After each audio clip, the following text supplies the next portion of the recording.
Hi, welcome to the UpLife Studio Podcast, a space where we strive for an upgraded lifestyle by empowering personal growth.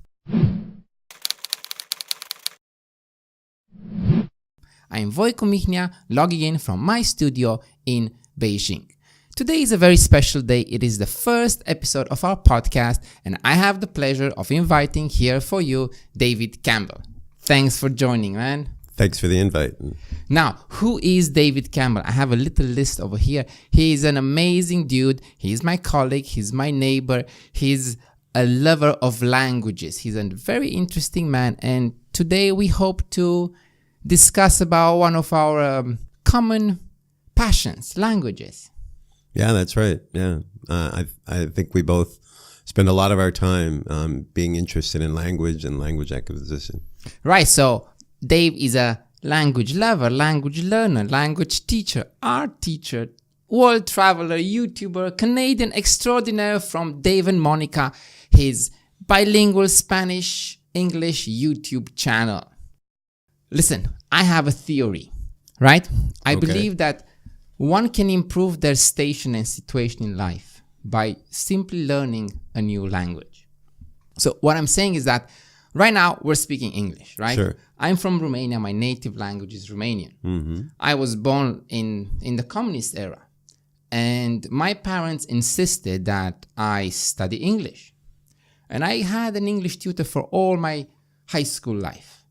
And today, because I mastered the language, I work in an environment where English is the language, yeah, absolutely. de facto and language. That's not common. I mean, like you get a lot of native speakers who travel the world and teach English.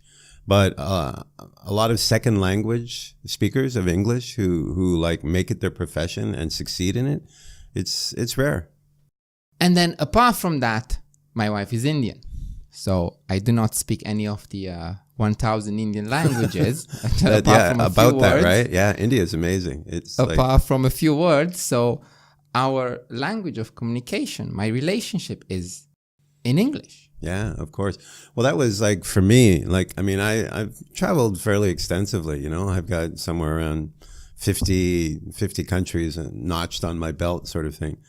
But I've only really learned one language, and learning that language, like Monika, my wife, it was the only way I could get to know her. And Monika is Colombian, and she's gorgeous, and they have an amazing YouTube channel. Yeah. And we'll talk just about it. Just getting started, yeah. We'll talk about it. Yeah, sure. I use English for this channel, and for my podcast, and for my travels. So I do believe that it's the lingua franca, right? I mean, this is the English is it's the language these days. It's the language of empire, right? And I do believe that by the simple fact that I learned English and I mastered the language, I was able to improve both my, standing in life and my station in life, right? I have a good job and things go well just because I love the language. Sure. I mean, like I constantly tell my students that, I mean, they're all second language learners, obviously, and the opportunities that it opens for them. I mean, like for me personally, being a native speaker of English, I mean, I'm still constantly learning and perfecting and improving on it. And that continues to open opportunities for me. The better I get at speaking English and teaching English, the more opportunities I have. But like for my students and for you, obviously, I mean, acquiring this language, just like they can travel, they can get to know people from other places, they can study abroad. And that's their whole life. That's their future, right? Yeah, we're kind of making a case for the English language here right now. Yeah, hey, I don't want to be that guy, right? I don't want to. Yeah, but the idea is that you can learn any language, and I believe that any language that you learn will improve your station in life. Absolutely. For example, I lived in Thailand for 16 years, and Thailand's neighbors is Lao. And the two languages, Laotian and Thai, are very similar. Oh, really? Are they the same language family? Yes, same language family, same vocabulary. But for a Laotian person to master the Thai language gives them immense opportunities. Sure. Right? While maybe, let's say, not that many Thai people want to move and work in Laos. Right? So it can be any language. I mean, I'm encouraging people in in my professional life, in my day-to-day life, like learn a language. It cannot hurt. No, I mean, and like more than that, like I think making your brain work in that way, it's like it's a puzzle. Learning a language is a puzzle, and you're slowly put together the pieces. And when you have it down, like you have all these things you can do. You can talk to people, you can open up job opportunities and all that. But personally, learning a language, like it's an intellectual challenge that keeps you sharp. Like it's like reading novels. It's like learning how to fly planes. It's like learning something, right? That's the key to keep us going, to keep us active, to keep us alive. I mean, so yeah, just personally, I mean, what more reason would you need than that to learn a language, right? Yeah, and things have changed so much since we were, you know, I don't want to say children, but, you know, teenagers and adolescents. When I was in teachers college, we had this great professor. His name was Sever Trifu. He passed away maybe 10 years ago. And, you know, Romania was still, after the 89 revolution, we were still like pretty much closed, and we had no contact with like native speakers. And you could not just walk down the street and find the internet wasn't different nationality. That much the of a internet thing, right? was not even... We didn't know that the internet had the power of the internet. I mean, it was there, right? but it just wasn't, you know, it was not there.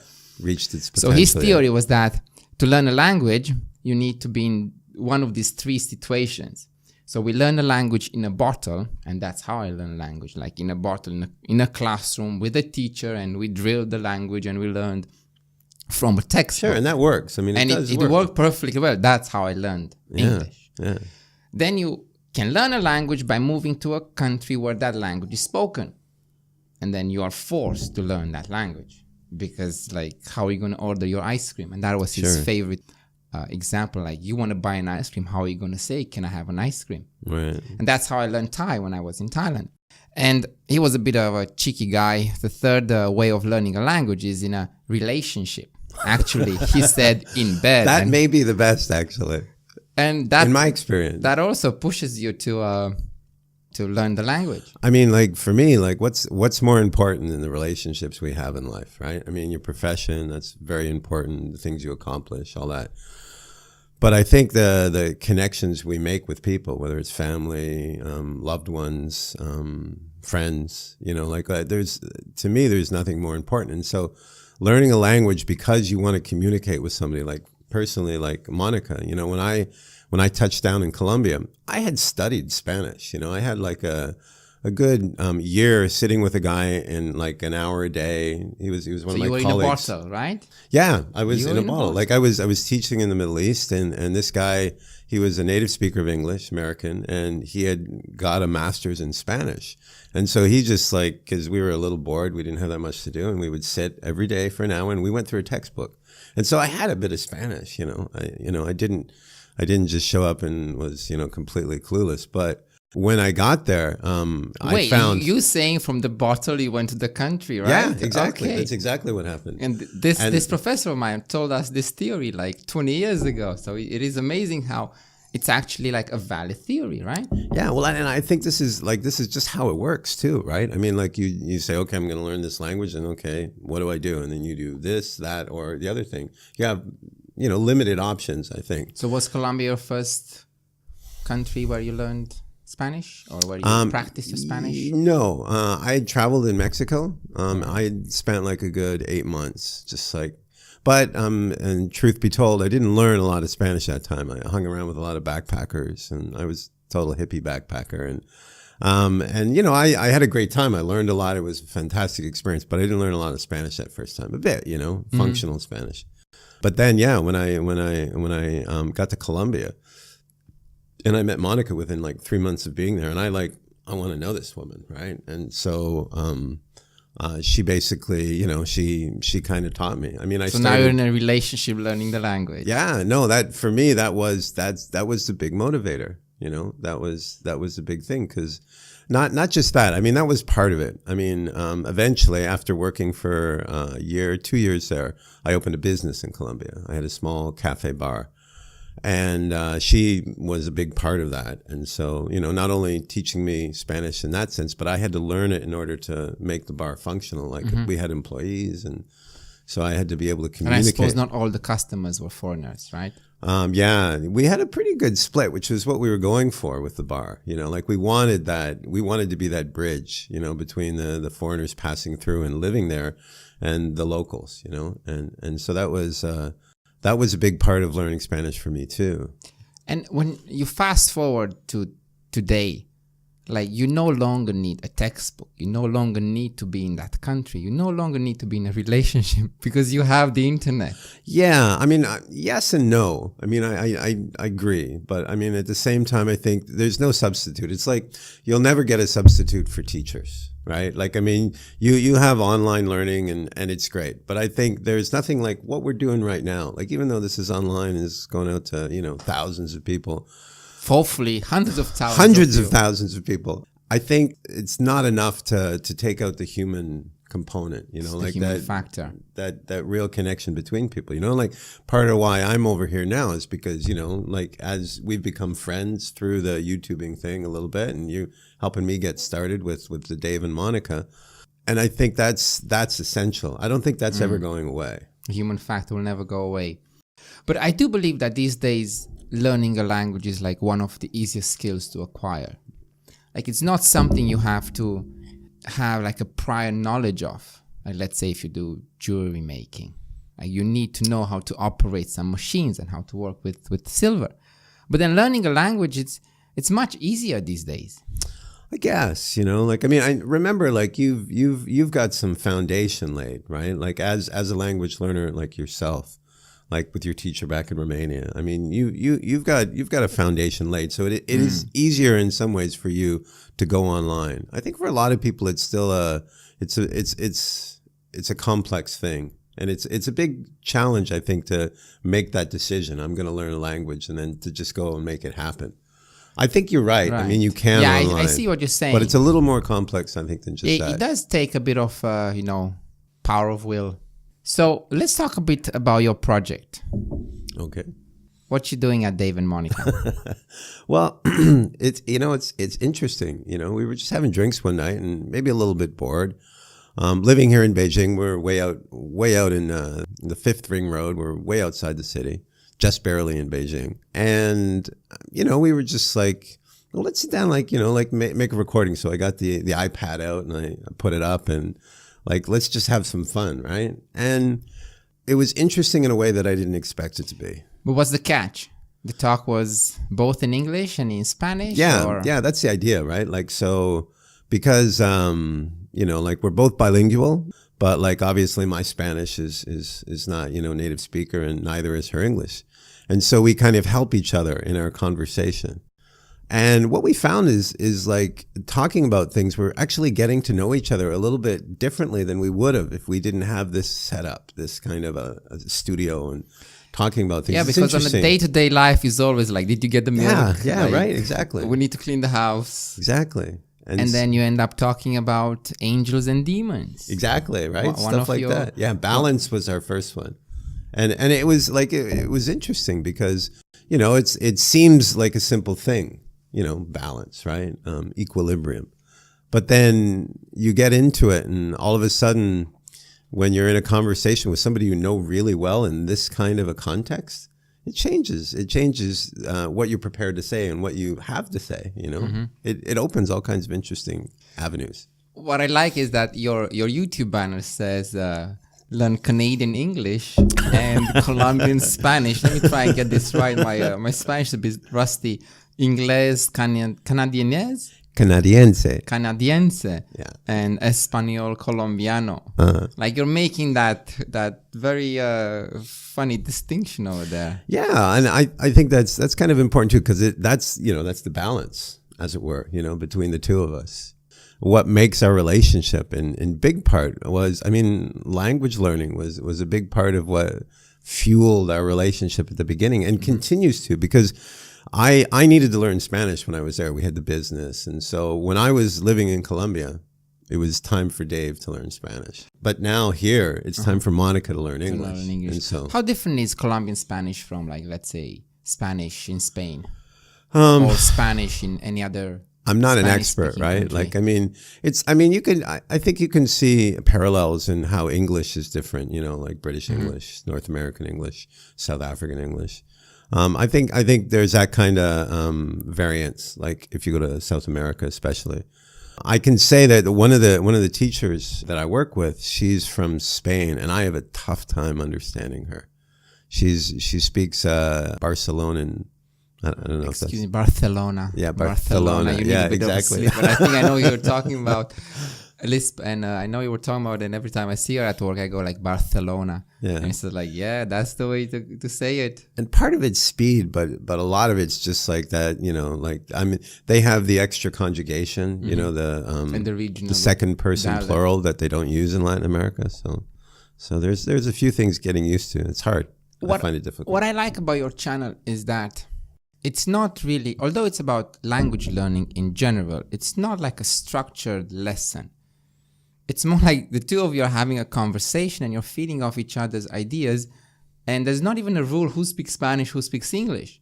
And I think that's fascinating because you get to hear the native English and you get to hear the native Spanish, and then all of a sudden you're speaking Spanish and Monica's correcting your Spanish because you're like, how do I say this word correct? Yeah. Just like me, Canadian. Yeah, we do that all the time. Yeah, no, I think that's part of what makes it interesting. And I think for us, like keeping it like spontaneous is what makes it interesting for us, you know, like to do it. So it's not pre-planned at all. No. Actually, I know. Well, I helped you shoot the first few episodes. Yeah, I mean, you just have a topic, right? Yeah, basically a topic. And I might pull down a few like thematic points, you know, just to think about. And if they come up, they come up. But if they don't, like we often find like we'll get into something and I don't even talk about the things that I thought I might bring up. So it's like keeping it really loose, but it's good. As a Romanian, we understand Spanish like instinctively. But that's right, Romance language. But I can't speak the language, but I understand the language. I can read and I understand more if I read than if I speak.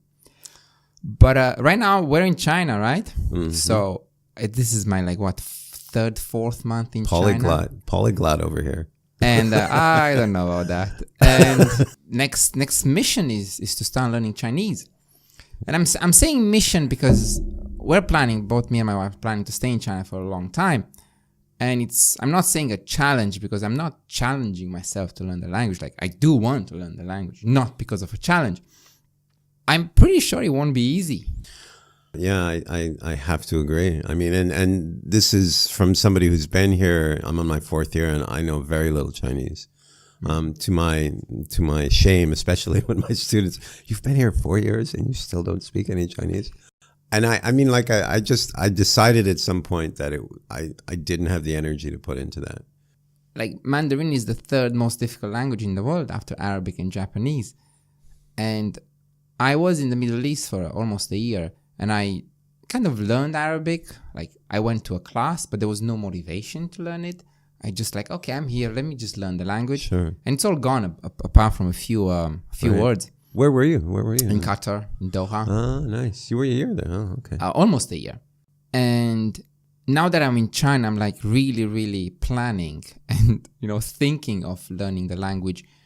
I'm saying properly because I lived in Thailand for 16 years and I was supposed to stay in Thailand for 3 months, then a year, then 2 years. And then after 3 years, I said like... Anybody who travels know that that's how it works, right? That's it. I'm staying here. And after 3 years, I said like, man, I should start learning the language. But there was this moment when I just started speaking the language because I was not in an English speaking environment. Right. Everyone spoke Thai. And I kept hearing the words, putting the words and the situation together. And I started picking up Thai. And after a few years, I was like, wow, I can speak Thai. But my Thai was very, very colloquial, very rude. But that's good. I think that's good, right? That is the language you want to speak if that's the environment and context you're in. It was right? good, but it was not a language You almost said should, didn't you? You almost said should. I was supposed to use at work, like in a professional environment. Right. But I did learn the language by just listening and interacting with people. See, now, like that raises for me an interesting point. Like, I mean, as North Americans, we get a lot of flack sometimes for speaking a kind of degraded kind of English, right? People want to learn British English. Like what, the Queen's English? Yeah, right, exactly. And, you know, I take a bit of issue with that. Like, I mean, what is, you know, the proper, whatever language you're learning, what's the proper version of it? And to me, it's like, language is about communicating, like I was saying before, you know, the relationships we have with people. What's more important than that? And so if you can communicate beyond that, it's a kind of a status thing.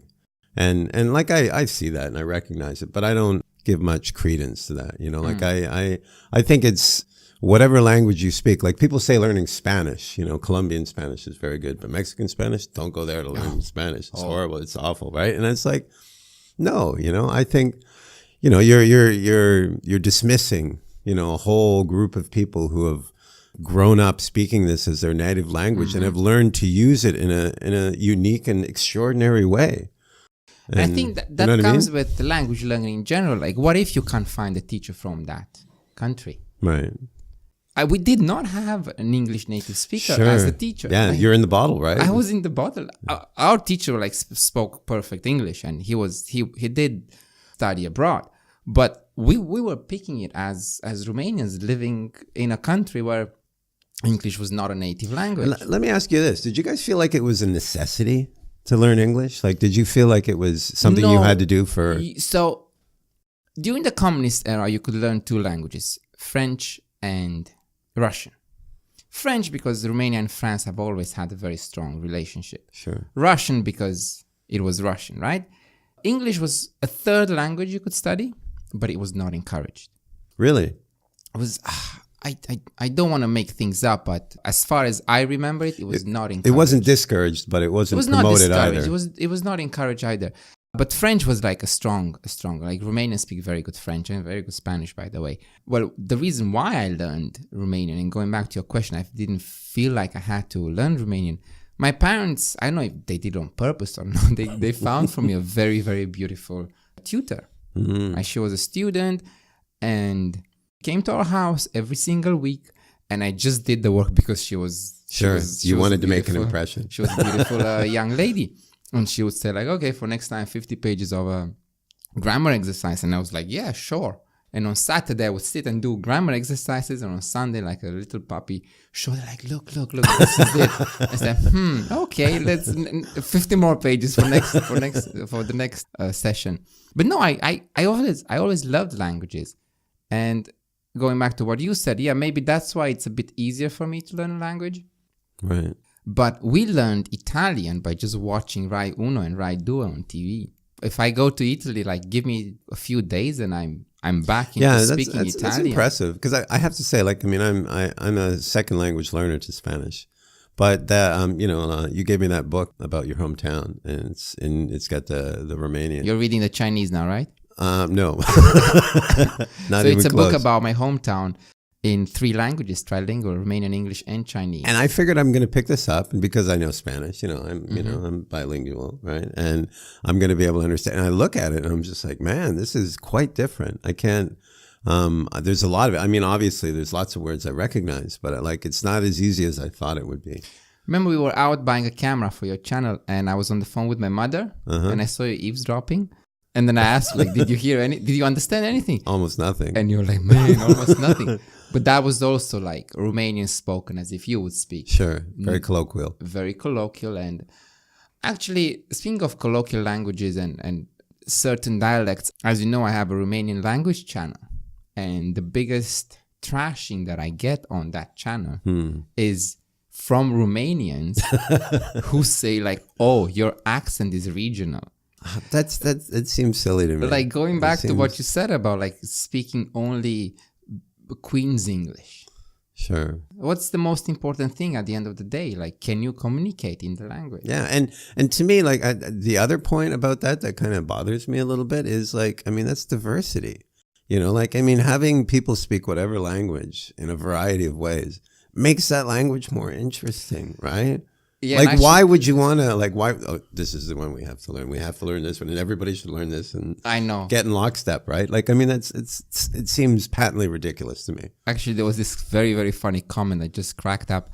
They said that, oh, the Romanian Academy has regulated that this is how you pronounce this word.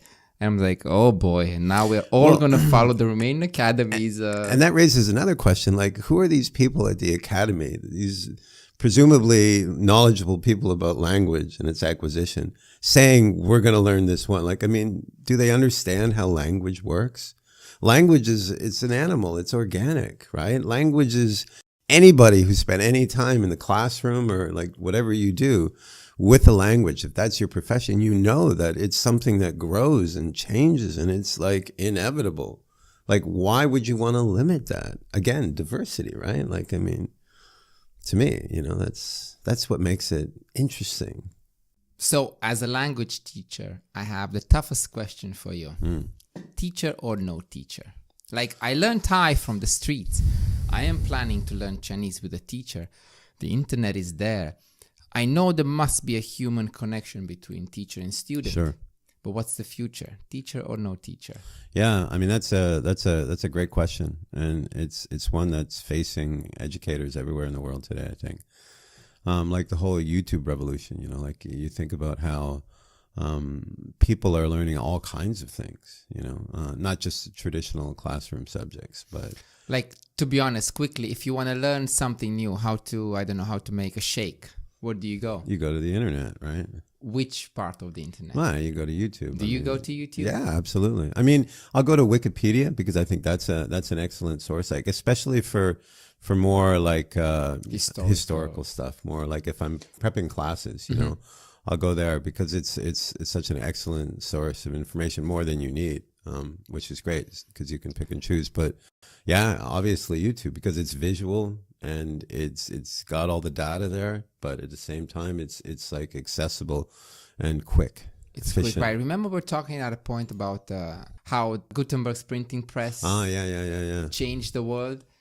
And I was listening to this podcast. Jordan Peterson's idea was that YouTube is becoming like the next distribution platform. It's like a new revolution. No question. I was just teaching my kids a little bit on the Enlightenment. They talk about that period of time as being this kind of revolution in print media, and and it produced all kinds of like garbage as well. And there was just like everybody had a platform, relatively speaking, to what had existed before.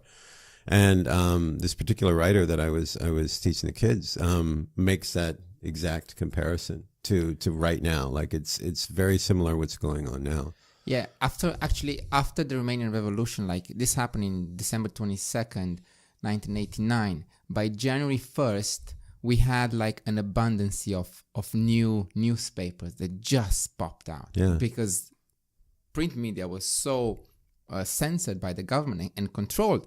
All of a sudden, you could do whatever you want. Sure. Everybody who had an opinion got to express it. And we had like loads and loads of newspapers. And as the years passed by, like all the rubbish kind of like stop appearing. Sure.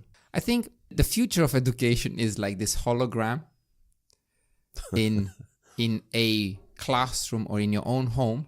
You put on your goggles.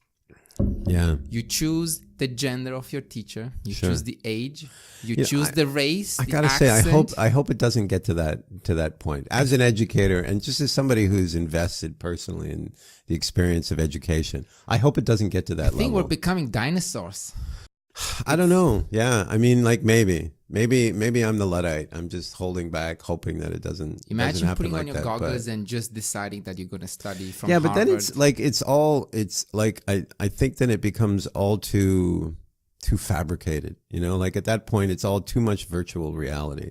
And I think part of what makes education a valuable experience is the variables that you can't predict and you can't control. You know, and I think it's important to have that, and having a person like sitting next to you saying things like, you know, you have your prompts in an interview like this, for example, but you don't know exactly what that person's going to say, and you have to kind of be on your toes. And I think being on your toes is something we need as humans, you know, and if you don't have that face-to-face real contact, then that gets kind of pushed to the side. And I mean, depending on how far you go with it, maybe it disappears. Or maybe you're just an idealist and we will totally be replaced by artificial intelligence, robots, virtual reality. I still think that our skills as teachers will be needed because someone needs to record that hologram, right?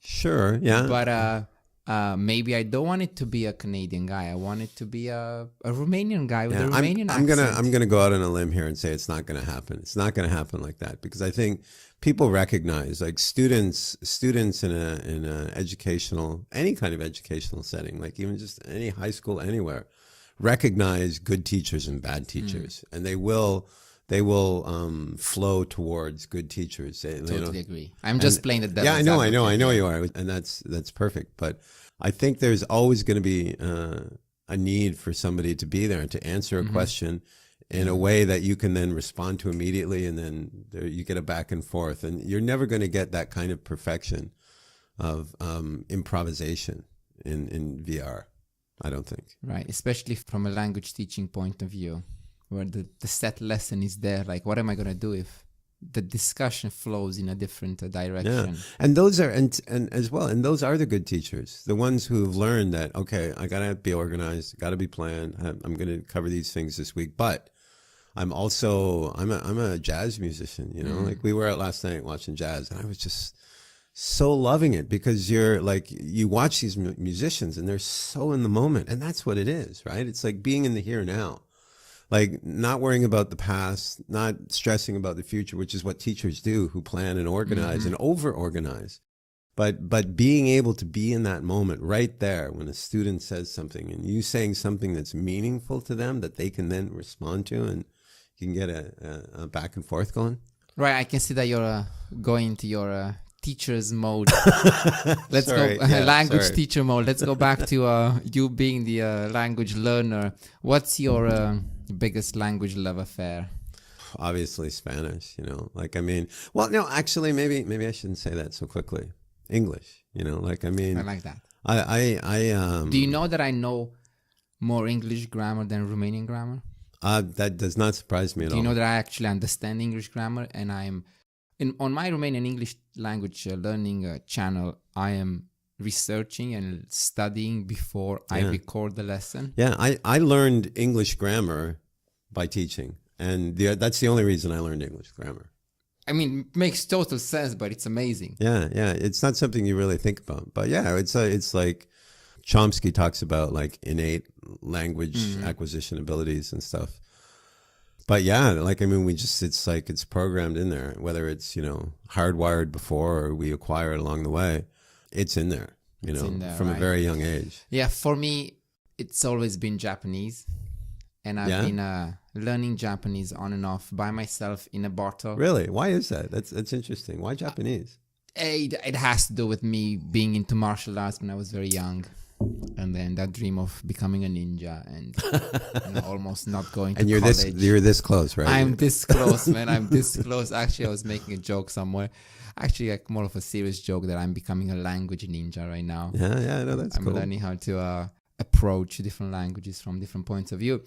But the funny thing was that when I went to Japan, I just didn't want to talk to anyone. I was in Japan for almost 2 months.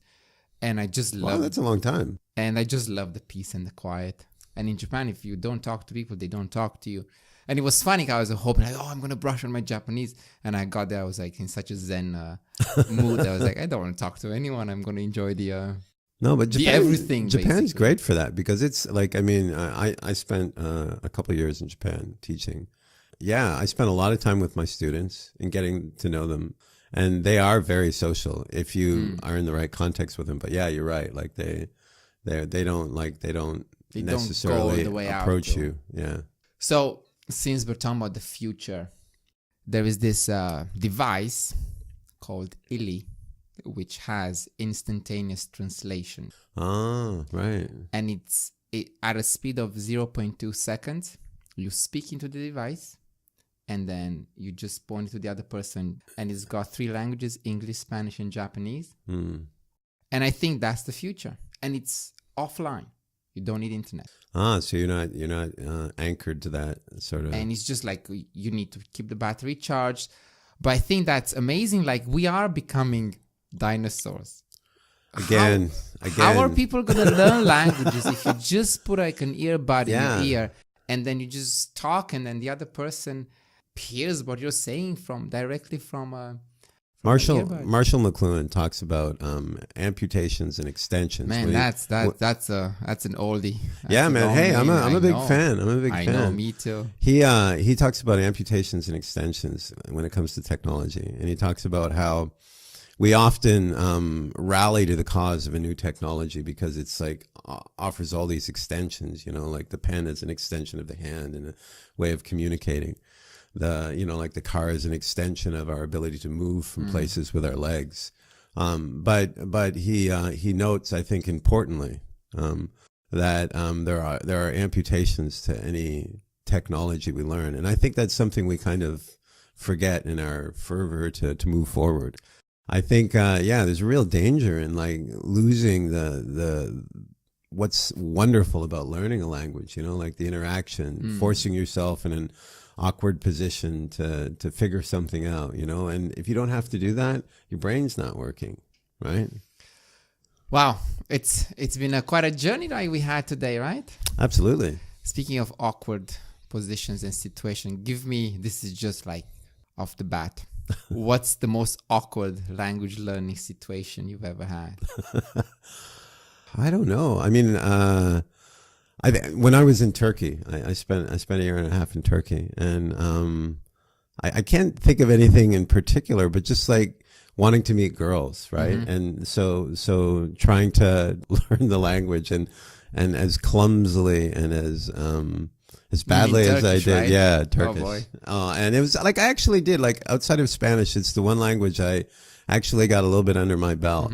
And yeah, I had a few embarrassing moments trying to chat up girls in bars and stuff using horrible. Usually, if I was lucky, they spoke English and they would immediately save me by saying something in English. Right. My most embarrassing language learning, situation was when I used Thai in my office, and I learned my Thai, as I told you, on the street, and there was this teacher who said something, and I replied with what I thought would be like a polite answer, and I got called the next day in the office. The principal's office was like, "What did you tell that teacher?" It's like, "I don't know. I just said something. I think I said this. I think this is what I said." Well, you said something like totally rude, and he translated, and I was like, "Wow." What was it? Can you share it with our viewers out there? It is actually, it's not that bad. It's the expression "tole," which means you're a liar. Okay. But if I tell you, that's fine. If I speak to a man, that's fine. But if you say to a woman, it's like just add every expletive you can think of, and that's what it means. Yeah. So the context was just not there. Well, I hope that our listeners kind of got the not the idea, but the drive to learn a foreign language. Yeah, I hope so too. I do think, going back to my intro, that any foreign language will improve your station and situation in life. Do we both so agree many on that, ways? I think? Oh yeah, no question, absolutely. And I do hope that by learning a language, you do upgrade your lifestyle, in the sense that so many opportunities open. It's unavoidable. I think, you learn a language and it's like, whether you want it, that door is going to open. And since this podcast and this channel is about personal growth, I think if you want to grow in any way, learning a language would be like a very easy way to start. Definitely in the top 10, man. Definitely in the top 10. Right. Thank you for coming. I'm going to leave a link in the description below to Dave's channel. If you want to improve your Spanish, Dave and Monika. If you want to improve your Spanish, check it out. If you want to improve your English, check it out. Thank you so much for being my first guest on this journey of mine of self-improvement. Absolute pleasure. I hope to be back. And actually, you're going to Italy, right? We are, yeah. 2 weeks and counting the days. So maybe when you come back, we pick a different topic. Absolutely. That'd be great. Thank you so much. Yeah, Dave. pleasure. Safe travels. Yeah, thank you. And that was our first episode of the UpLife Studio Podcast. Until next time, this is Voicu Mihnea signing off from Beijing. Ciao.